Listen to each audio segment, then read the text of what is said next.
마지막 지하철. 서울의 바쁜 도심 한가운데에서 지하철은 하루 종일 사람들로 붐빕니다. 하지만 심야가 되면 지하철역은 한산해지고 고요한 분위기가 도심의 소음과 대조를 이룹니다. 지하철역에서 일하는 직원들조차 밤에는 그곳을 피하려고 합니다. 그 이유는 몇 년 전부터 마지막 지하철에 대한 무서운 이야기가 전해져 내려오기 때문입니다.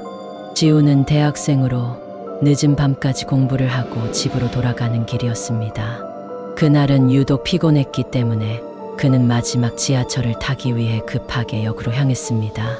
지하철역에 도착했을 때 플랫폼에는 거의 사람이 없었고 지우는 곧 도착할 지하철을 기다리며 벤치에 앉았습니다. 곧 마지막 지하철이 도착했고 지우는 빈칸에 올라탔습니다.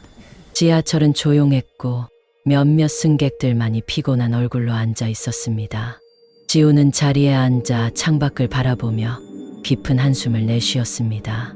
지하철이 움직이기 시작했을 때 그는 잠시 눈을 감고 휴식을 취하기로 했습니다. 얼마 지나지 않아 지우는 이상한 느낌에 눈을 떴습니다. 그는 주위를 둘러보았지만 별다른 이상은 없었습니다. 그러나 지하철의 분위기는 왠지 모르게 차가웠고 승객들은 모두 무표정한 얼굴로 앞만 바라보고 있었습니다. 지우는 어딘가 이상하다는 생각을 하며 다시 눈을 감았습니다. 몇 분 후 지하철은 다음 역에 도착했지만 문이 열리지 않았습니다. 지우는 당황하며 주위를 살폈습니다.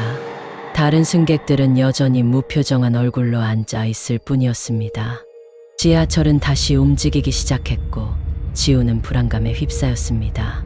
그는 가까이 있는 승객에게 말을 걸어보려 했지만 그 승객은 아무런 반응도 보이지 않았습니다.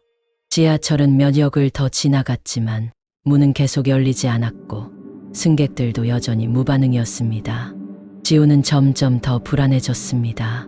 그는 지하철의 운전석으로 가서 운전사에게 상황을 설명하려 했습니다.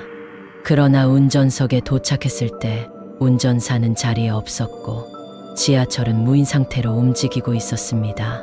지우는 공포에 질려 지하철을 돌아다니기 시작했습니다. 그는 승객들에게 계속 말을 걸었지만 그들은 모두 마치 인형처럼 움직이지 않았습니다. 그때 지우는 승객들 중 한 명이 이상하게도 자신의 얼굴을 똑바로 바라보고 있다는 것을 발견했습니다. 그 승객의 눈은 텅 빈 것처럼 보였고 그 얼굴은 점점 일그러져 갔습니다. 지우는 급히 뒤로 물러나 다른 칸으로 이동했습니다. 그러나 그가 이동할 때마다 지하철의 승객들은 그를 따라오는 듯 했습니다. 그들의 얼굴은 점점 더 일그러지고 마치 고통스러운 표정을 짓고 있었습니다.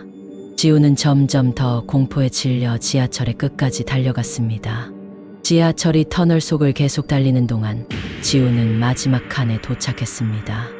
그곳에서 그는 문 밖을 바라보며 도망칠 방법을 찾으려 했습니다. 그때 지하철의 속도가 느려지기 시작했고 지우는 문이 열릴 것이라는 희망에 가슴이 뛰었습니다. 그러나 지하철은 어두운 터널 속에서 멈추었고 문은 열리지 않았습니다. 그 순간 지우는 지하철의 모든 승객들이 일제히 자신을 향해 돌아보는 것을 느꼈습니다. 그들의 얼굴은 더 이상 인간의 얼굴이 아니었고 마치 지옥에서 온 존재들처럼 보였습니다. 그들은 천천히 지훈에게 다가오기 시작했고 지훈은 공포에 질려 비명을 질렀습니다.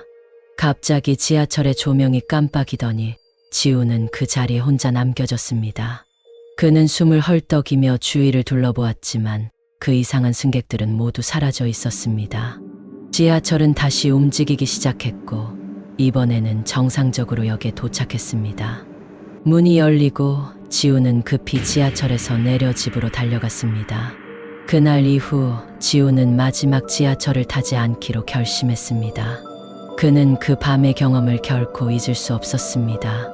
지우는 그 일이 실제였는지 아니면 피로로 인한 환각이었는지 알 수 없었지만 그 공포는 여전히 그의 마음속에 깊이 남아 있었습니다. 그리고 그는 다시는 그 지하철을 타지 않기로 결심했습니다.